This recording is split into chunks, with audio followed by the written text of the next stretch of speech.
নমস্কাৰ, মই হ'ল জ্যোতিষী গৌৰৱ বৰা। আজি আপোনাক এটা উপায় ক'বলৈ গৈ আছোঁ। যদি আপোনাৰ ঘৰত কাৰোবাৰ পাবলগীয়া পইচা ফচি আছে বা পাবলৈ পইচা পোৱা নাই, তেতিয়াহ'লে এটা উপায় ক'বলৈ গৈ আছোঁ, সৰু উপায়। আপোনালোকে শনিবাৰ দিন তাত হালধীয়া কাপোৰ ল'ব, তাতে 5টা লং দিব।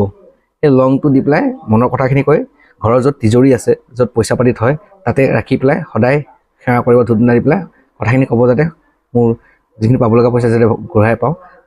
তেতিয়া অতি শীঘ্ৰে আপোনালোকে পইচাখিনি ঘূৰাই পাব। আপুনি কৰি চাবচোন, সৰু উপায়, বহুত ষ্ট্ৰং উপায়।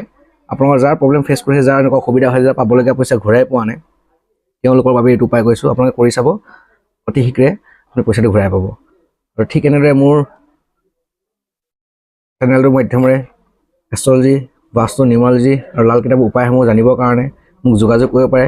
আৰু মোৰ এই চেনেলটো ফ'ল' আৰু লাইক এটা কৰি দিব, যাতে আপোনালোকে নতুন কথা জানিব পাৰে আৰু নতুন ভিডিঅ'বোৰ দেখা পাই পাৰে।